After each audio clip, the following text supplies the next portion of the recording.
What's happening, everybody? It's Ralph with Pondscapes out in Tempe, Arizona on a very cool front courtyard patio pond. So let's go take a look at what we're up to today. All right, here you go, walking up to the front door. I always love front patio water features, and there is an existing one here. However, it needs some help. All right, guys, what we have here is an attempt at a pond that is really narrow and needs some specific construction techniques to make it successful. Here is the big problem with this guy is the rock. You see, this is all very round river pebbles. Now, that was a great attempt at stacking these, but it always comes with its challenges. When you stack, especially as vertical as these round stones are, you have to foam them into place, which was done, but over time, being exposed to the elements up out of the water, that foam starts to deteriorate. And of course, you have what happened here, an avalanche of rock, and that's not good when we're trying to protect our fish friends. So that is the big issue with this feature. Now, what we're going to do is we're going to remove everything. This entire system is going to come out except for that skimmer. That's an Aquascape 1000 skimmer. That is actually going to stay in place right where it sits. And what we're going to do is we are going to dig everything out, and we're going to widen this as much as we can, keeping in mind these footers for this shade structure have to stay in place. And what we're going to do is we're going to dig it down approximately 28 inches. And then it's going to be a perfect 6 by 8-ish rectangle. And we're going to do some rumble stone wall pieces in here to give that vertical element real quick. So they're going to be 3 different sizes of stone. And then we'll shelf it, do some smaller manageable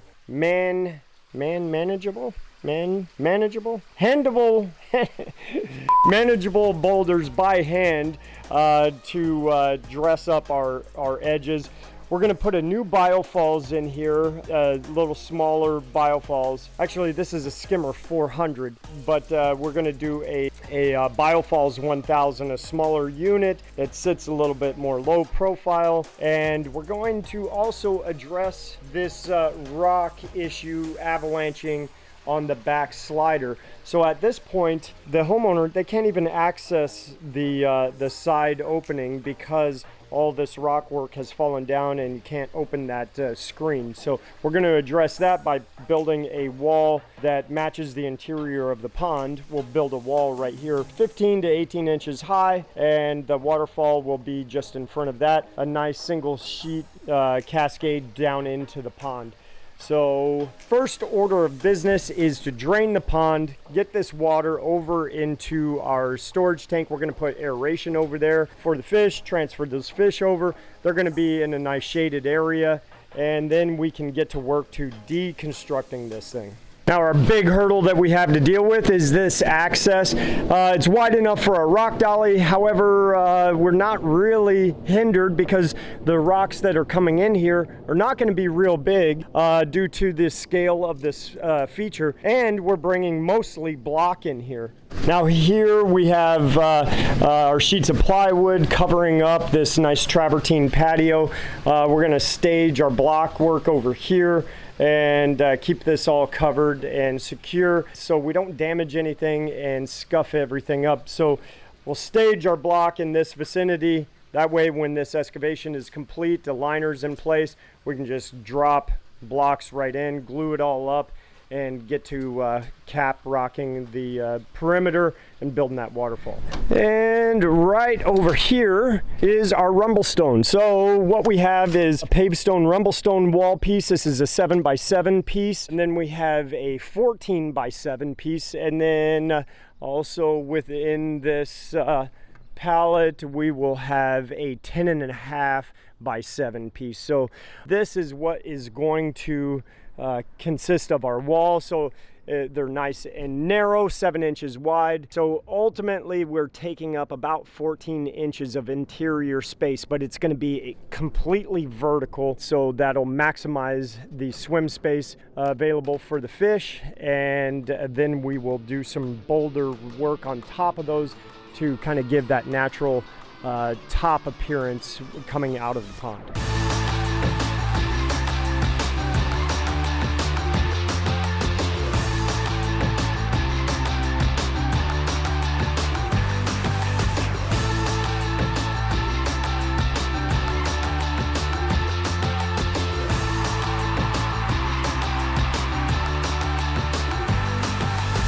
Well, here's a surprise. This thing is much deeper than originally anticipated. So right now, from that travertine patio elevation out straight down, that's almost 4 feet deep. And that is not ideal for this scenario. So we're going to be a total of 28 inches of water depth.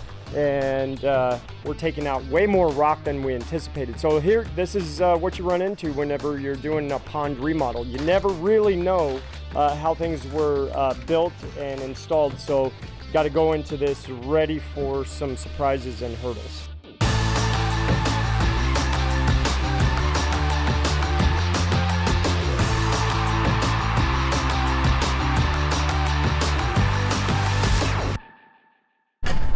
This is the way I like to start a day, with a fresh load of boulders. We're gonna drop those right now, and we've got some fun stuff to play with. I'll show you what I don't like about where we're at right now.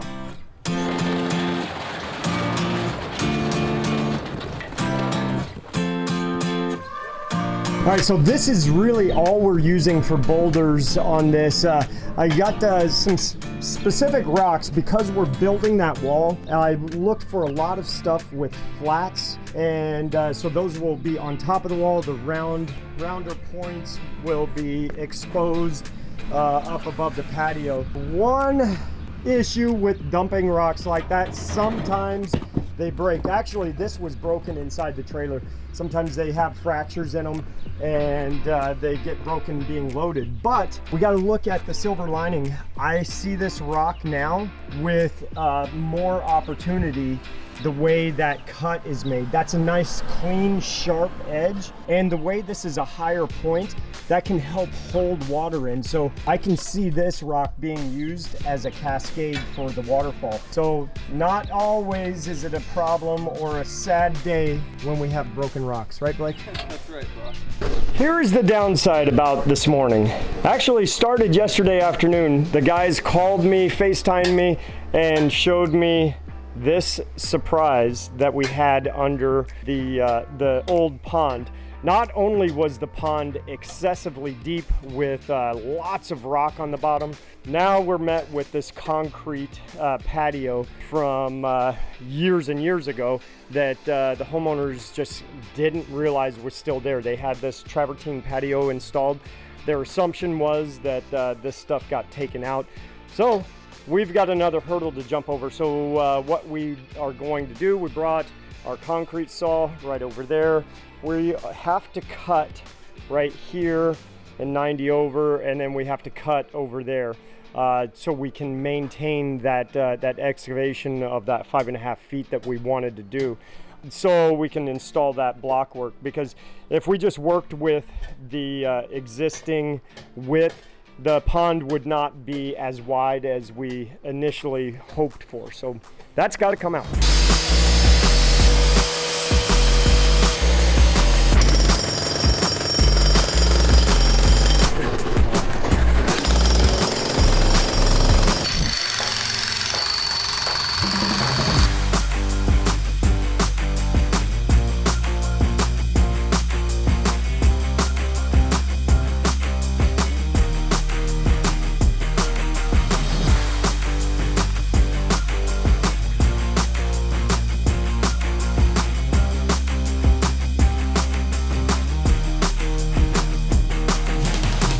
Alrighty guys, we've got that wall is constructed. The guys did a fantastic job on that. Lights are installed. We've got gravel over there in the wheelbarrow. That's ready to go down. You can see the wiring is ran across the floor. We put that fabric down, and if you've watched some of our stuff, you see sometimes we will melt fabric. So Blake just ran the torch, put that over the wire to hold that from coming up. These shelves are nice and just a little bit lower than the top of the block. That way when we put our rock work right there, we can add a little gravel if we need to level out our boulders that are getting ready to go in place. The biofall is set. That is plumbed up and ready to go. See, we've got two 2-inch lines coming back here. This one is for the power supply for the pump. So right over here behind the skimmer that stayed right in place, we'll just feed that power cord right through that chase, and it comes out over here. That way it's real simple to access and user-friendly for the homeowners.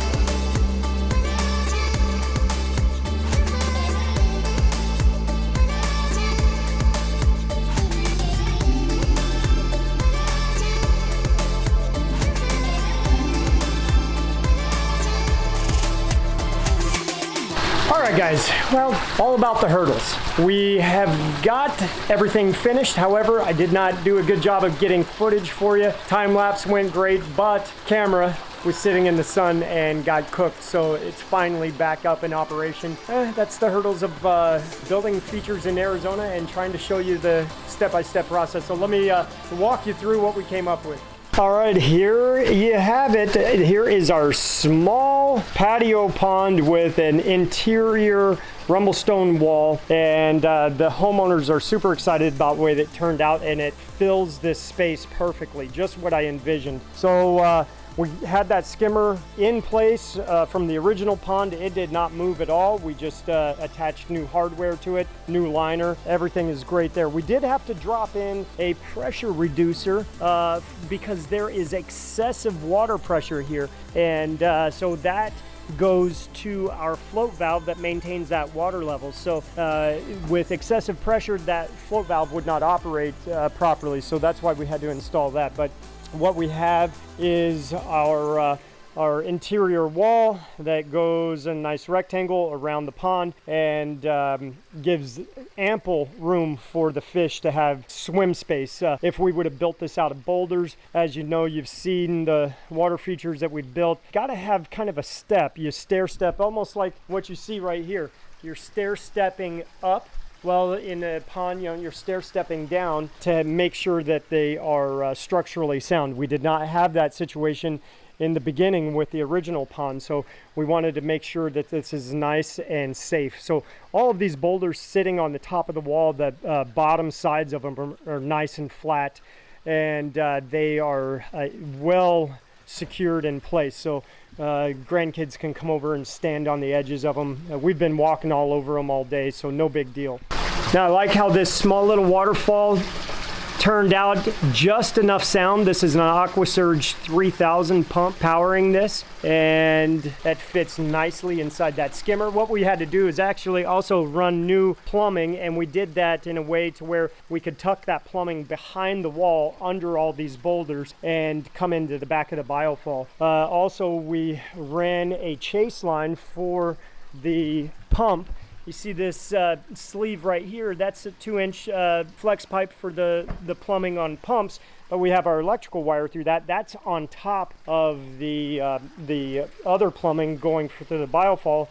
Right through here, comes in and plugs right into that electrical outlet. When it's possible, we do like to do that, run that power cord through a sleeve, because if the pump needs to be serviced or replaced, It's pretty easy to pull that cord right through that 2-inch sleeve and then pull the new wire right through. So that's just one of those construction techniques that we like to do, especially if we're the ones that are coming back and working on it. We want it easy, but specifically homeowner. If they're going to do something, change the pump out, want it easy for them as well. So the only part of this pond where you can, from the upper visual, see that there is this block work is right here in front of the skimmer. We framed out that skimmer with a couple of the stones, and then you see the shelf right there.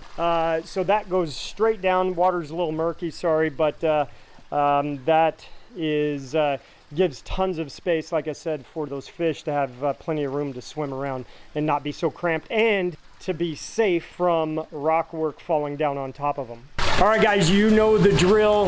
That's all we have for you on this one. If you liked it, hit that thumbs up for me. And if you haven't, subscribe. I know you hear this in all the channels. It's free. Well, it really is. I'm not going to charge you anything. And stick around. Check us out on the next video. Can't wait to see you then.